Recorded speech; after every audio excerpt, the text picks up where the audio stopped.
Yes, you can see here auxiliary verbs have forms, their uses. This is the second one.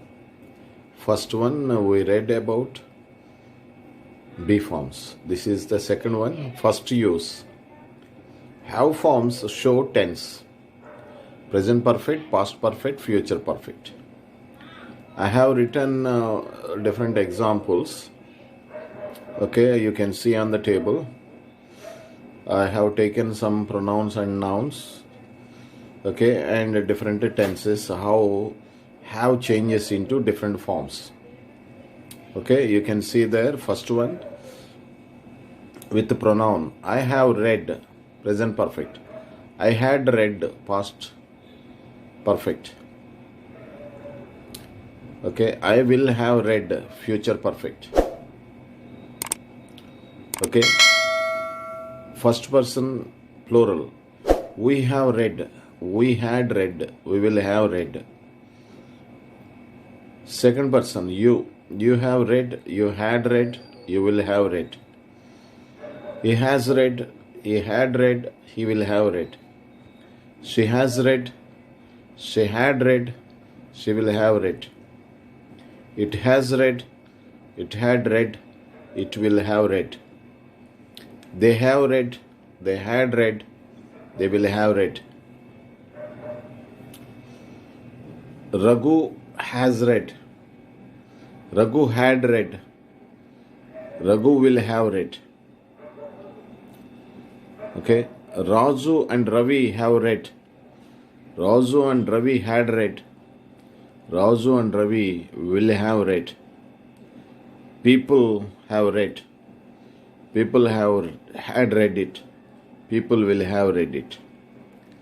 So you can see here have forms. Have has a present, had a past tense. Okay, and you can see here the perfect tenses in present, past, and perfect. You may have a doubt. In present perfect, have is there, and it is changed into had in past perfect. But in future perfect, it is not had, it is not has. And of course, with will, I will have or I shall have. Okay, so with will, had won't be used. Future perfect, will have or shall have.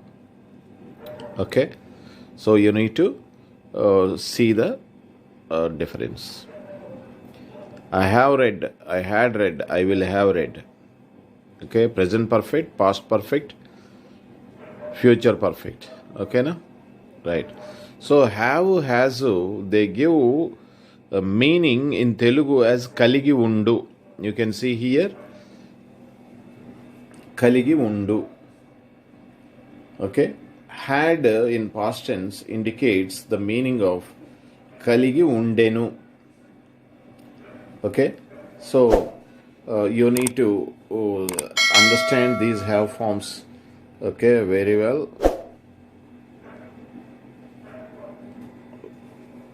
Second use, it works as a main verb too. I have a beautiful car. Birds have wings. He had a letter from his father. So here, have indicates possession. Have, has, had, these are have forms and also called as possessive verbs. They show some ownership, possession, ownership. So here, I am going to be owner of beautiful car, a beautiful car. I am the owner of the beautiful car. Okay, birds have wings. They are the owners for their wings. Okay, he had a letter from his father. Okay, he received a letter from his father. He had it. So he is owning it.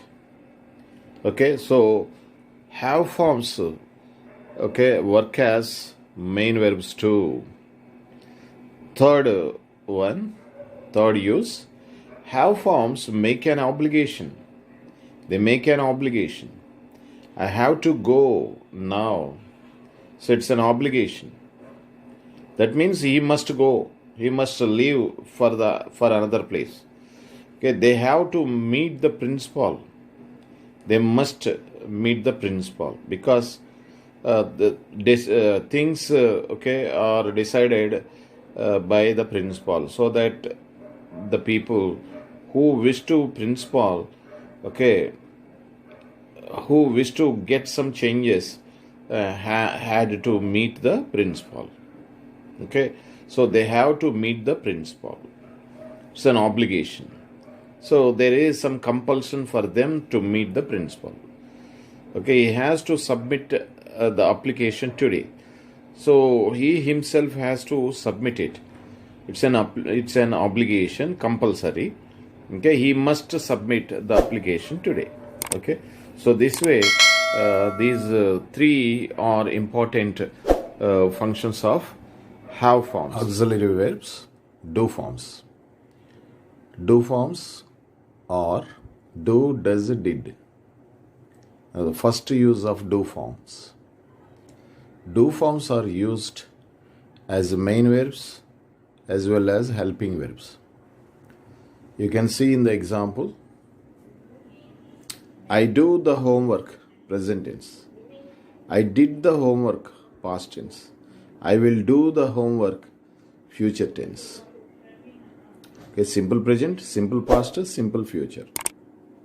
Okay. With she, you can see on the right side, she does the homework. Same sentence. She does the homework. She did the homework. She will do the homework. Okay, so these are some examples for your understanding.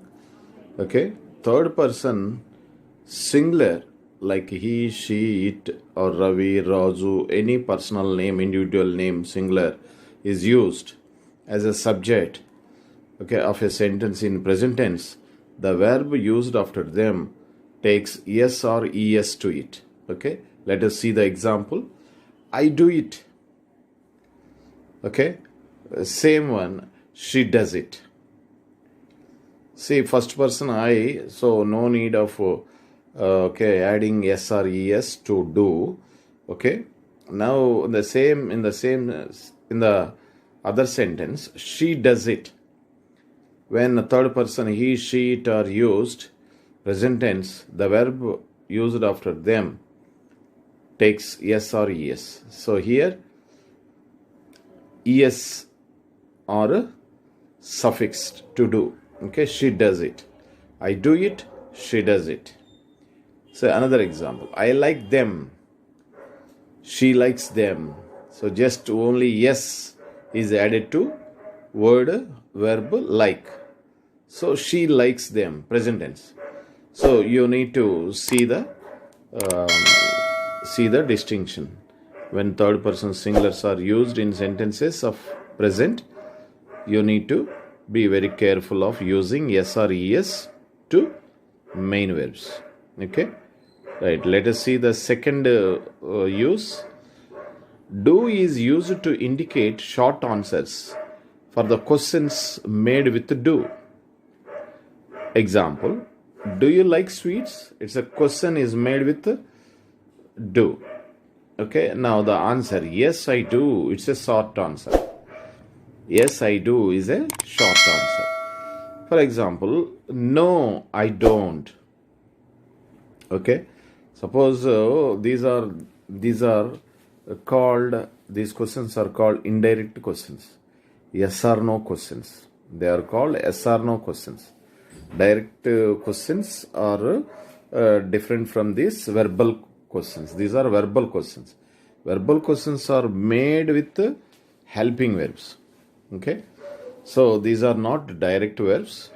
These are helping. These are verbal questions, yes or no questions, indirect questions. Okay, when indirect questions are made with do, as you can see in the example, do you like sweets question. Okay, the answer may be yes or no.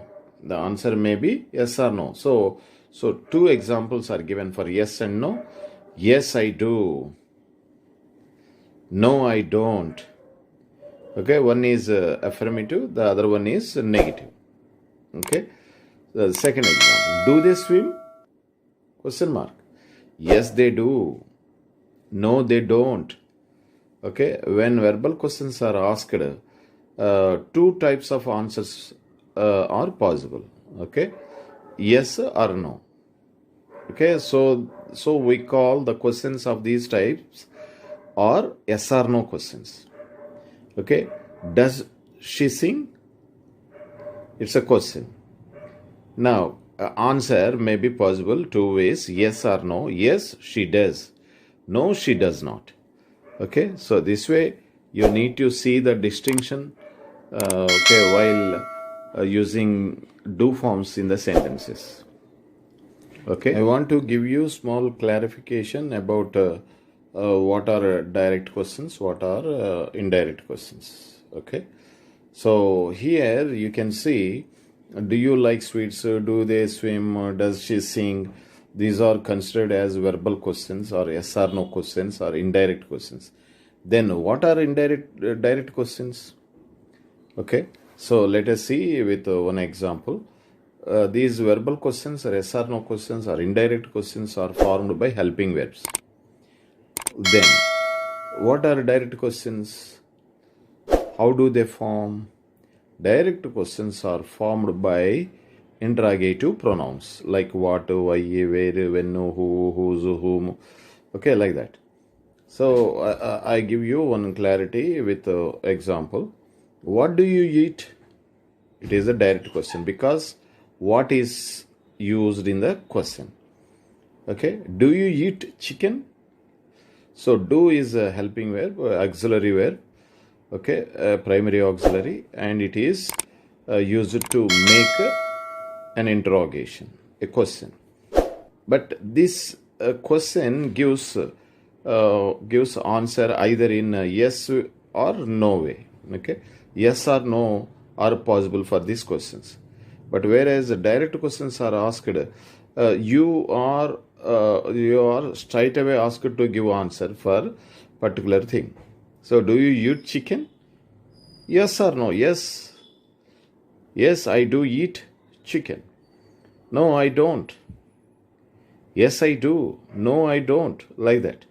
We give answer for this verbal questions or indirect questions. So what do you eat? I eat chicken, I eat mutton, I eat beef, I eat parota, I eat chapati, anything we can say. Okay, so this distinction you need to remember for direct question and indirect questions. Okay.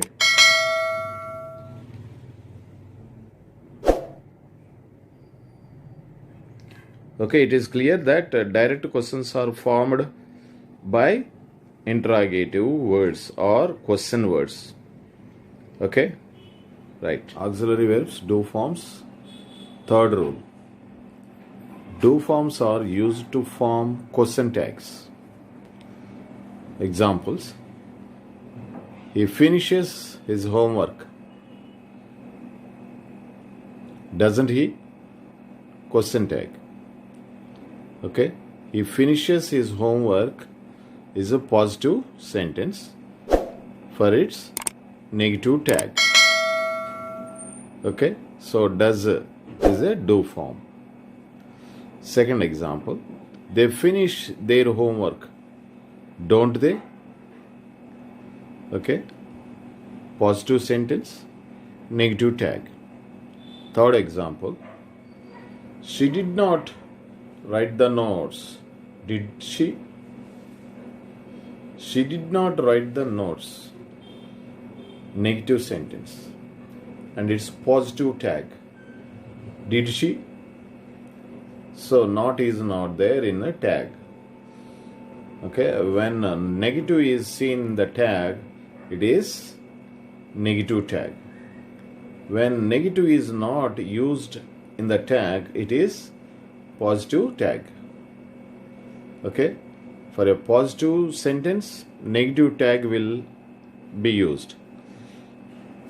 For negative sentences, positive tag is used. Okay, you can understand there. Right, fourth rule. Do forms are used to make negative imperative sentences. For example, don't make noise, don't be silly. So this is a imperative sentence. These two are imperative sentences and are used with do. Okay, right. See the fifth rule. Imperative sentences with the do are considered as a request or invitation. Example, do come in and have a cup of tea. It's an invitation. Do tell us everything that happened. Request. Okay, so these examples will help you to understand the functions of do forms. Let us see another two more rules. Auxiliary verbs, okay. Do forms. Sixth rule. Do forms are used to make affirmative sentences into negative and interrogative sentences in present and past tenses. The table here below tells you how an affirmative can be changed into negative and interrogative with the help of do forms. Let us see. He reads a book is an affirmative sentence and is supposed to be changed into negative with the do form, interrogative with the do form. Let us see. Negative. He does not read a book. Does he read a book? Second question. Second point. They played cricket well. Affirmative. Changed into negative with the help of do form. They did not play cricket well. Did they play cricket well? Third one. You cook the food. You don't cook the food. Do you cook the food? I saluted our flag. I did not salute our flag. Did I salute our flag? People love their country. People do not love their country. Do people love their country? You can see that negative and interrogative sentences are made with the do forms. Present tense does and do, did for past tense. Okay. So these interrogative sentences which are seen on the third right side last, they are also called as indirect questions or verbal questions. We can call them as a yes or no questions. Okay. So it is clear that do forms help us to form questions. Okay. They are called indirect questions, verbal questions. Okay. So by this function, we came to know that an affirmative sentence can be changed into negative and interrogative, okay, with the help of do forms. Okay. Hi, hello, welcome students. Today I am posting auxiliary verbs, have forms, do forms, their uses. Have forms and do forms are very much useful for spoken and written skills improvement. So better all of you students go through this video thoroughly so that you can definitely understand something else better than earlier. Okay.